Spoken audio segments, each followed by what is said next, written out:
la mañana, el país se desayunó con uno de los volantazos más inesperados de la política de los últimos tiempos. En un video, Cristina Kirchner confirmó que la fórmula presidencial la va a encabezar Alberto Fernández y que la vicepresidencia iba a quedar para ella. Nunca antes en la historia se había visto a una candidata a vice presentar la fórmula presidencial. Y eso que nuestros vices nos han dado de todo. Lo que ha pasado con los combustibles es que lo que ha hecho el Estado es ser respetuoso y digamos y cómo se dice y cumplir con la ley como habíamos pactado que fuera, que era a determinado nivel del mercado el Estado se corre de ser el garante del precio. Me gusta tener tu risa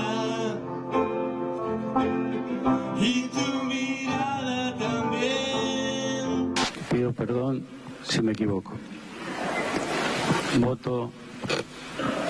voto no es positivo, esto es en contra.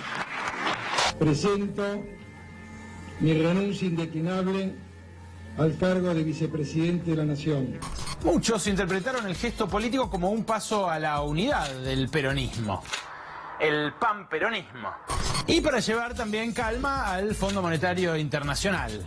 Él poniendo extravagancismo. Claro, Alberto Fernández a la cabeza de la fórmula viene ante todo a traer calma a una elección recalentada por una economía en rojo, un festival de juicios y un griterío generalizado. Se sabe que es un cuadro político con diálogo abierto, con muchos sectores y sobre todo un adalid de la moderación. Los que no lo conocen y no me crean pueden leer su cuenta de Twitter, por ejemplo. Veamos. Acá le responde a Luis Espert. Pajert... ¿Pajert? Bueno, está bien, habrá tenido un mal día ese día. Acá lo vemos en una discusión con el ex vicepresidente del Banco Central, Lucas Liach. Le dice, te contesté, onanista verbal. Bueno, ok, es un funcionario del gobierno actual, a lo mejor con un ciudadano de a pie, cambia la cosa. Acá por ejemplo. Por casa, ¿cómo andamos? HDP, le escribe un poco desubicado el tipo. Andamos muy bien, hijo de... ¡No! Bueno, está bien, tal vez no era el paladín de la moderación que muchos creían, pero hay que ver también qué reacción tuvo el gobierno ante su candidatura. Elisa Carrió, por ejemplo, dijo que lo que proponen es Jack el Destripador. Bueno, está bien, es Carrió. El secretario de Medios Públicos, Hernán Lombardi, también llevó calma. Vaticinó que una bifurcación del poder como esta termina con un Videla en la Casa Rosada. Y finalmente el presidente, después de consultarlo con la almohada, directamente dijo que viene a destruirnos. Que el pasado solamente nos va a destruir, porque lo único inmutable es el pasado, pero volver al pasado sería autodestruirnos. Volver al pasado sería autodestruirnos. Para colmo, la disputa ahora va a ser a cara de perro. Sí, la candidatura de Alberto Fernández trajo una nueva polarización. De un lado, Balcarce, el perro cambiemita, y del otro, Dylan, el perro Fernández. Chancha pelota, no volvés más. A Balcarce ya no se lo ve en el sillón de Rivadavia. Dicen que por estrés, aunque con el precio de la carne empieza a temerse lo peor. A Dylan, en cambio, se lo ve paseando por las mañanas con su dueño y es tan diligente que hasta le trae el diario. ¿Y qué diario? En fin, parece que si lo que buscaba Cristina era darle un toque de moderación a la campaña, no estaría dando los resultados esperados. Tampoco la unidad del peronismo. Labaña confirmó que sigue siendo candidato, lo hizo a través de su vocero, otro moderado, Luis Barrionuevo. Claro, tampoco se caracteriza por su tibieza. Pero a la luz de lo que pasó el fin de semana, podríamos tomar una frase de Luis, justamente, y pedirle a los candidatos, en pos de tener una elección en paz, que dejen de usar Twitter, por lo menos por 2 años. Tierra fértil la Argentina, ¿no? Ideal para que crezcan los brotes verdes. En torno a lo político y electoral que se desencadenó con la noticia del sábado por la mañana. La potencia de la fórmula, la transferencia de votos y demás. Esta noche, acá en Brotes Verdes, vamos a hablar de lo programático. Vamos a hablar de las ideas económicas del equipo que acompaña a Alberto Fernández.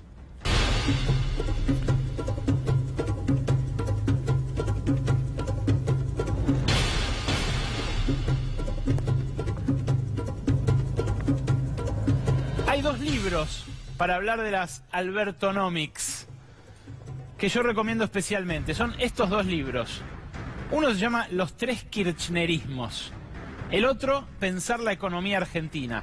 Uno lo publicó Matías Culfas en el año 2016. Apenas empezaba la experiencia de Macri como balance, como balance de los 3 gobiernos de Néstor y luego de Cristina Kirchner. Y lo acaba de publicar este año Matías Culfas también en colaboración con otros economistas que trabajan con el equipo de Alberto Fernández. Estos 2 libros, la verdad, hay poca gente que los haya leído porque, bueno, es muy reciente que se conoce el elenco de Alberto Fernández y créanme, hay matices interesantes para conocer en las ideas económicas de la gente que lo rodea respecto de lo que hasta ahora proponía el kirchnerismo. Por eso el hashtag que les proponemos hoy es Albertonomics, justamente para que ustedes puedan compartir la discusión en sus casas a través de las redes sociales con el resto de los televidentes de Brotes Verdes.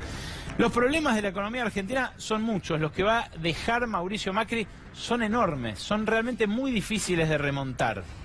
Ahora hay un problema grave que recibió Mauricio Macri como eso, como un problema grave, y devuelve como una bomba a punto de estallar. La inflación, que era del 25% en la época kirchnerista, anual, en los últimos, diría yo, bastante parejo en los últimos 7, 8 años, ahora es del 55,8% interanual. Y hoy se conoció la mayorista. ¿Saben de cuánto es la mayorista interanual? 72%.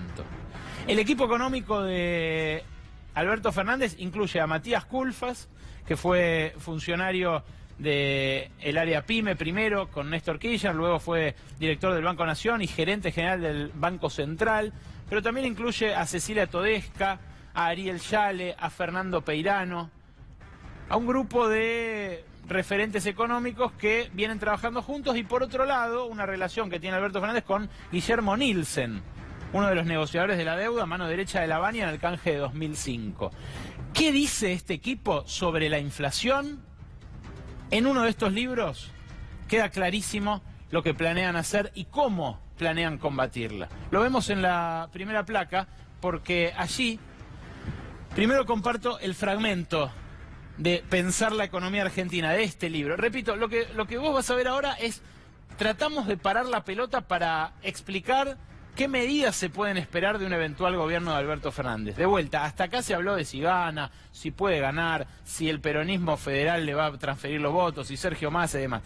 Ahora, lo que nadie dijo hasta ahora es que cambió el discurso programático de la semana pasada a esta. No fue solamente un cambio de figuritas y de nombres. Que salieran a jugar estos economistas que te vamos a mostrar ahora su trabajo y el politólogo que va a venir a hablar después, habla también de un cambio en la propuesta al electorado.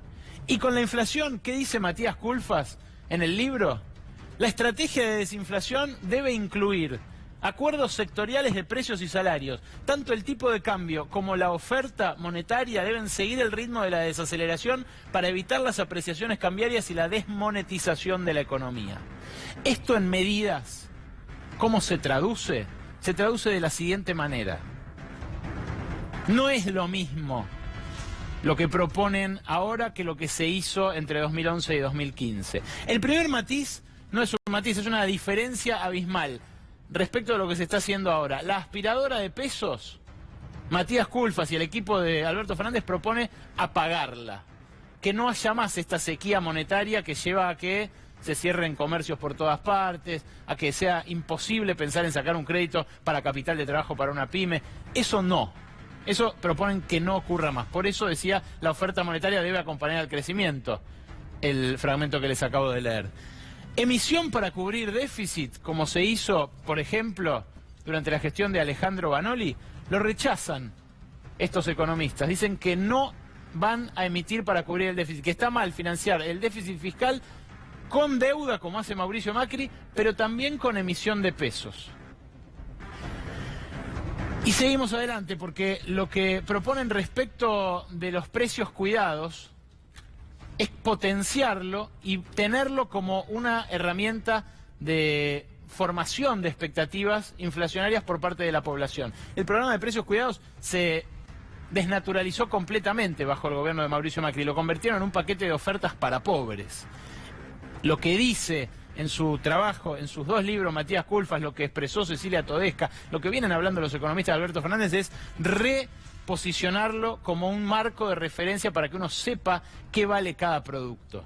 Y seguimos adelante, porque en esta misma lógica, en la lógica de cambiar algunos elementos de la propuesta del último kirchnerismo, este equipo de economistas piensa que el dólar debe mantenerse relativamente más caro de lo que fue durante el último kirchnerismo. ¿Por qué? Porque dicen ellos, históricamente lo que nos llevó a las crisis fue la falta de dólares, y si no queremos poner un cepo a la compra de dólares, el dólar tiene que ir reptando por encima de la inflación.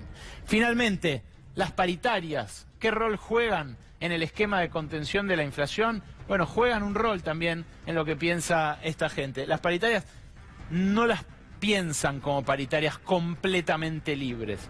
Cuando Cristina habló del acuerdo, del pacto social, en la presentación de Sinceramente, allá en la Feria del Libro, ya se empezaba a intuir que desde el gobierno, para desinflar esta economía, que hoy está inflada al 55,8%, de vuelta, es una economía que Venezuela, Angola, algún país africano más, y luego Argentina, está sufriendo como nadie ese flagelo. Bueno, las paritarias, según el esquema económico de una heterodoxia más moderada que propone Alberto frente a lo que proponían los economistas de Axel Kicillof, por ejemplo, es que las paritarias tengan por parte del gobierno un marco de discusión. Seguimos adelante porque respecto de otro tema importantísimo, que es la deuda y el Fondo Monetario, también tiene lo suyo que decir este equipo. Antes, el cepo cambiario. Escuchen al propio Matías Culfas hablando sobre el cepo cambiario, sobre el control de cambios que se fijó durante la época de Mercedes Marcó del Pont, que antes fue su jefa. Creo que en materia de política económica se repiten estos blancos y negros, ¿no? Porque creo que el cepo fue un error en el sentido que condicionó en muchos aspectos el crecimiento económico, el funcionamiento de muchos negocios de la economía argentina, y también generó malestar en un sector de la sociedad.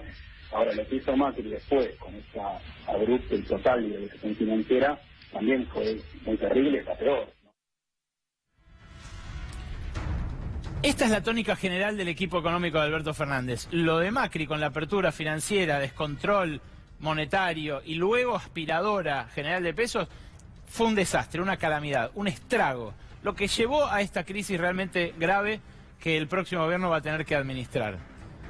Ahora, la prohibición de comprar dólares por parte de los ahorristas chiquitos, de los que van y quieren comprar 200, 300, 1000, 1500, 2000, 3000 dólares por mes, eso lo autocritica fuertemente el equipo de Alberto Fernández en materia de política cambiaria. Fíjate vos, cuando les preguntás, ¿habría que prohibir comprar dólares a los minoristas? Dicen no, de ninguna manera. Cuando les preguntás si la política cambiaria tiene que incluir una cotización paralela, dicen no, de ninguna manera. Hay que mantener el dólar único y en todo caso asegurarle a los que importan insumos, a los que importan bienes estratégicos, que accedan a esos dólares de mejor manera, o con alguna clase de subsidio, o con alguna forma que abarate la producción local. El credo general de este equipo es, el que genera dólares tiene que tener todas las facilidades a la mano, porque la única manera que tiene la Argentina de mejorar es generando esos dólares, que de otra manera hace como Macri, solamente vienen mediante emisiones de deuda.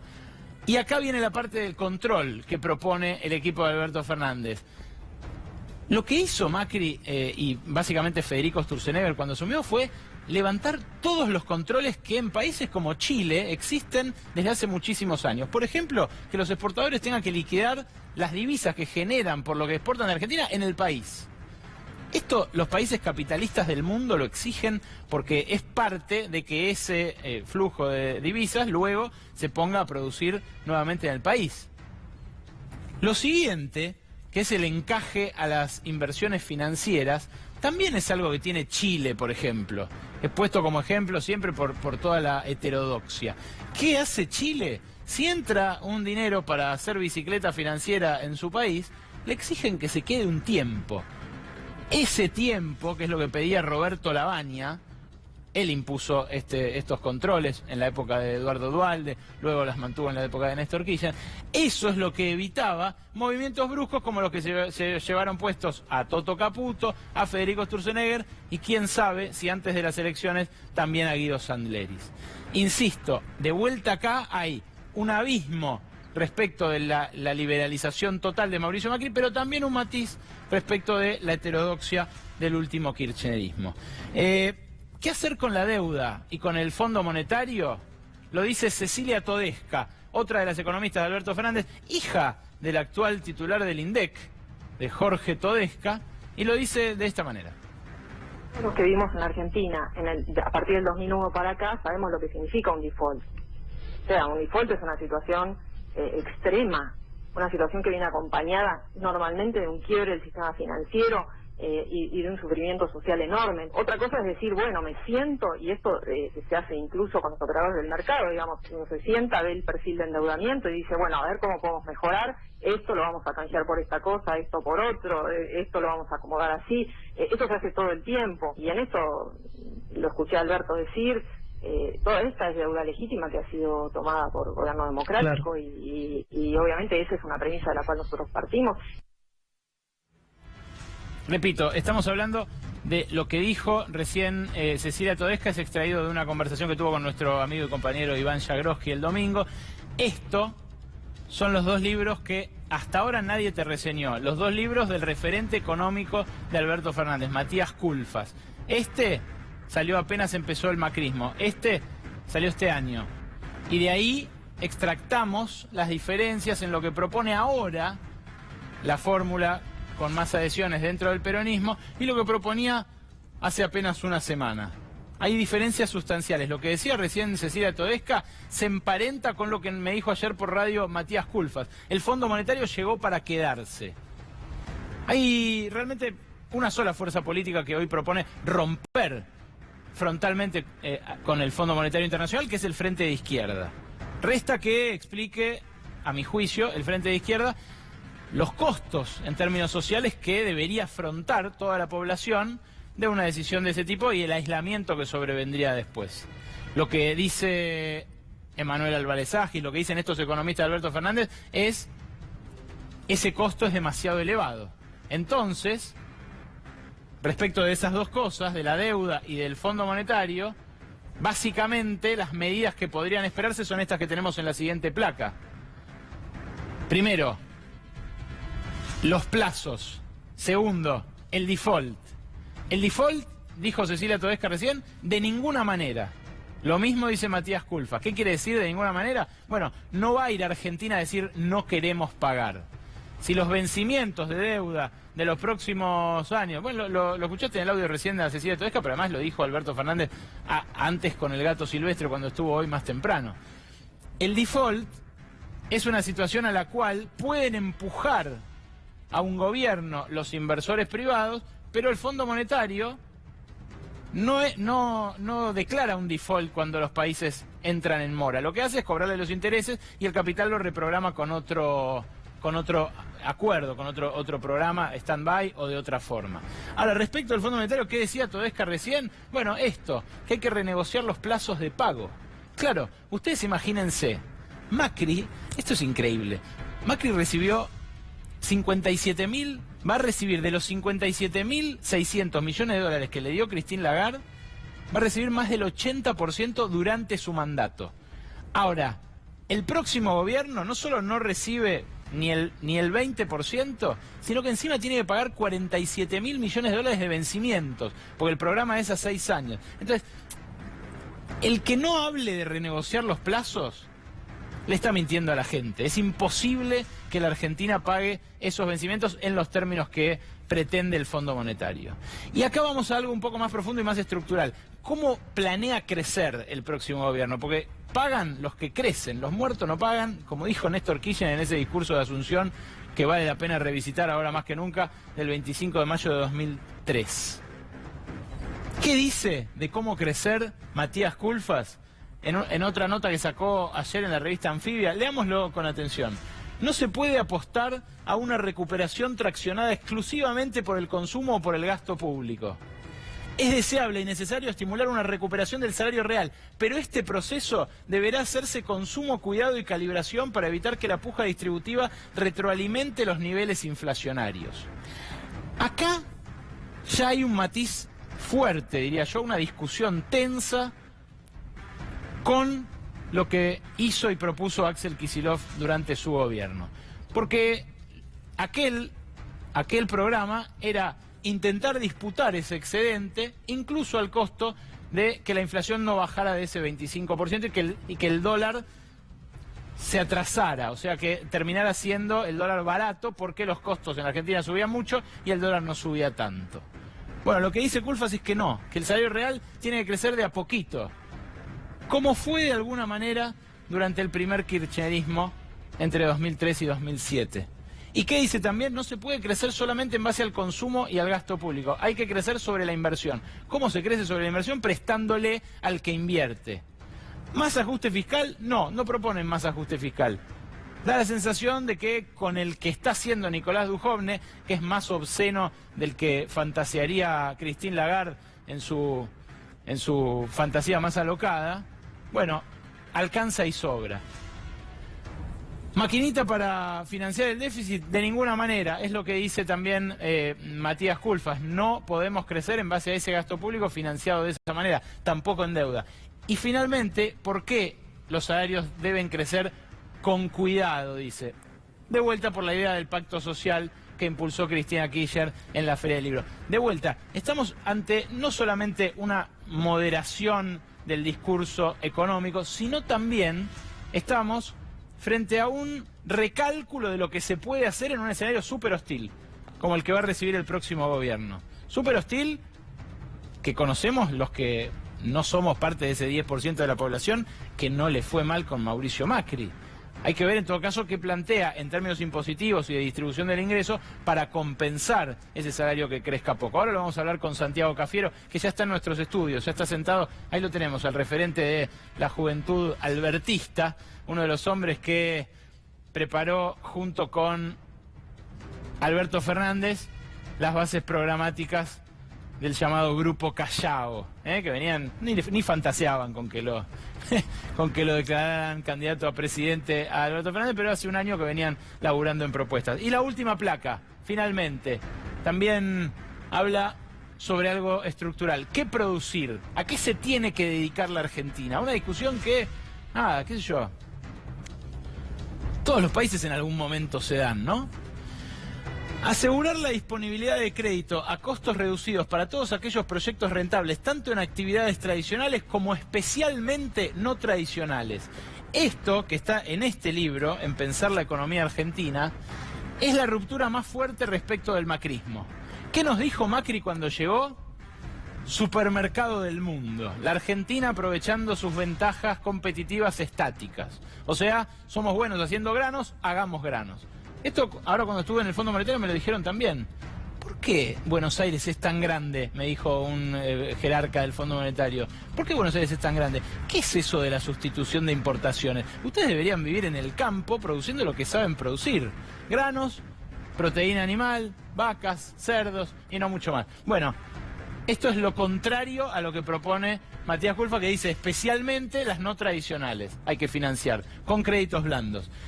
Y miren este ejemplo, Australia no es rica por tener alimentos, esto lo dice en el artículo que publicó ayer en Revista Anfibia, no es rica por tener alimentos o minería, sino porque provee tecnología asociada. Por caso, el 60% de las exportaciones mundiales de software para minería. Esto es lo que enseña el caso Finlandia, por ejemplo. Finlandia es una potencia del escudo báltico, una potencia escandinava con buenos índices de desigualdad, buenos índices de crecimiento. ¿Saben a qué se dedica básicamente Finlandia?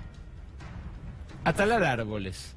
La industria forestal en Finlandia fue la que, bueno, lo llevó a desarrollarse inicialmente. ¿Qué hicieron los finlandeses? Desarrollaron tecnología para controlar desde remotas ubicaciones, porque hace mucho frío, las máquinas que talaban los árboles. De eso, lateralmente se desarrollaron hacia hacer telefonía celular. ¿Y qué empresa creció y floreció en Finlandia? Nokia. ¿Por qué? Porque tenían que talar los árboles desde lejos. Entonces hicieron un control remoto, después hicieron un celular y terminaron haciendo el telefonito más vendido de todos los tiempos hasta que lo destrabaron los smartphones, el Nokia 1100. Finlandeses. Bueno, eso es lo que propone este equipo. ¿Crédito subsidiado? Sí. ¿Supermercado del mundo? No.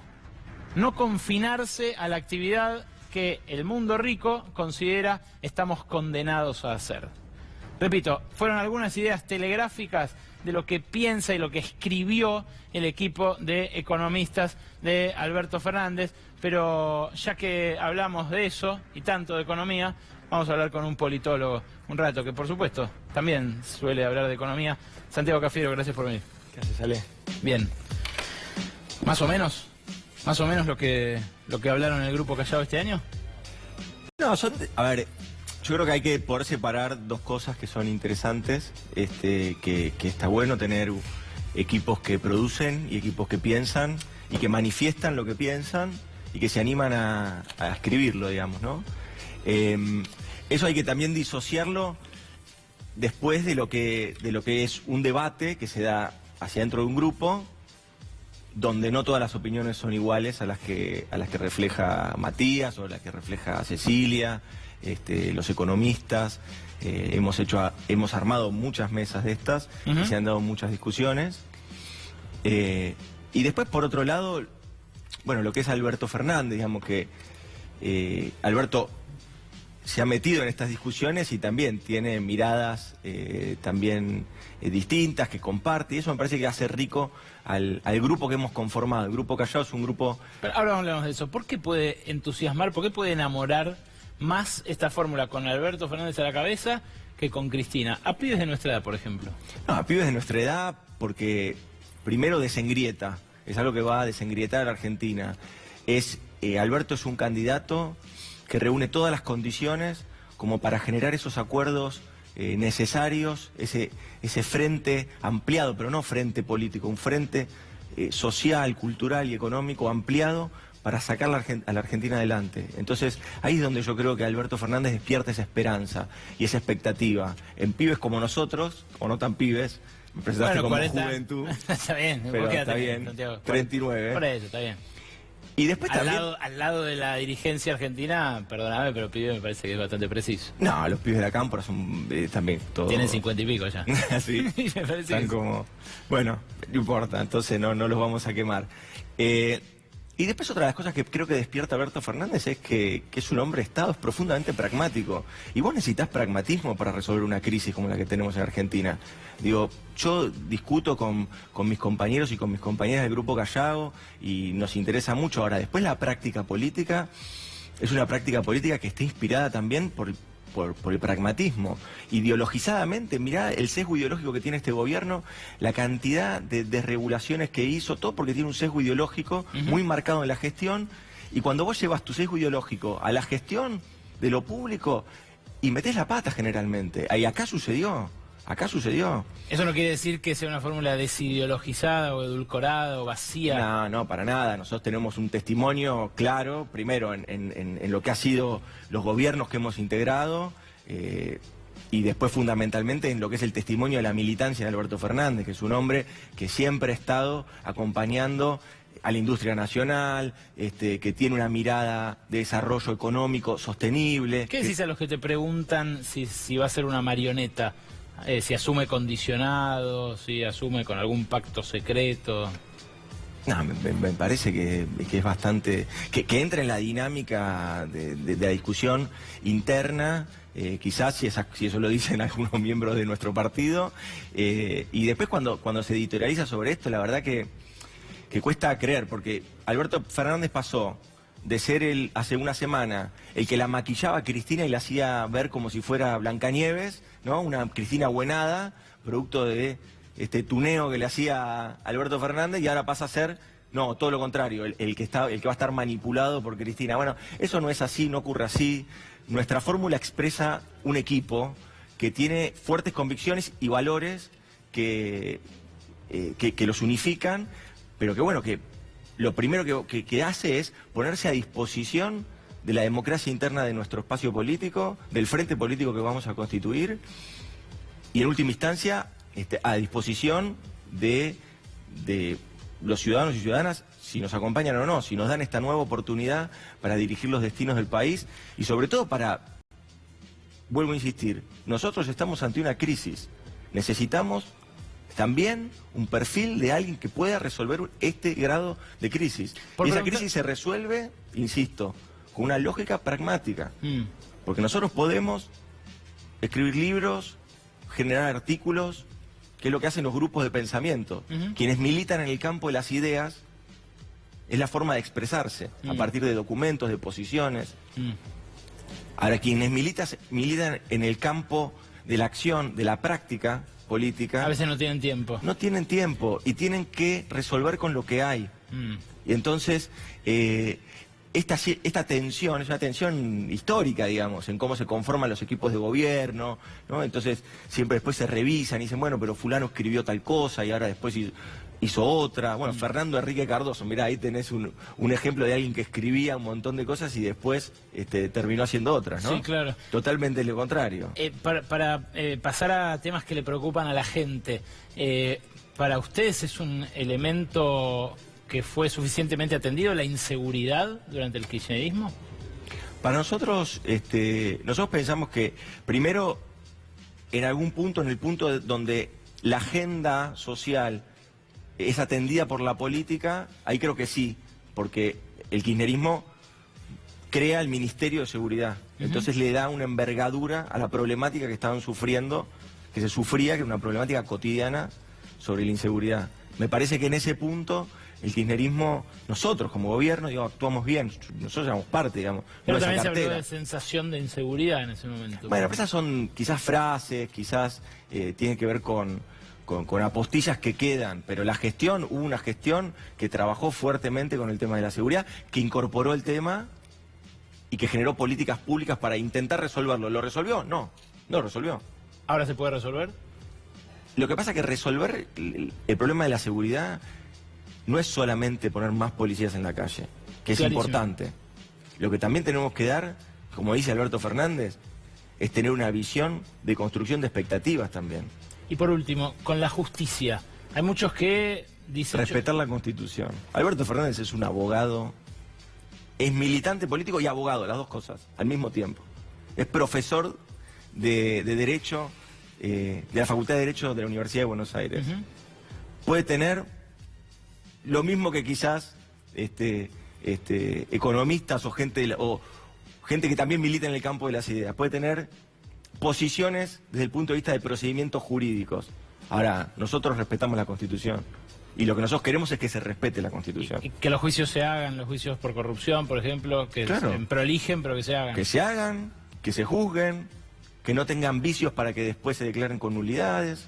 Santiago Cafiero, gracias por venir a Brotes Verdes. A vos, muchas Breve gracias. auspicio y ya charlamos con Graciana Peñafort. Acordate que en un rato, Noé, con el anticipo de lo que puede mover Cambiemos.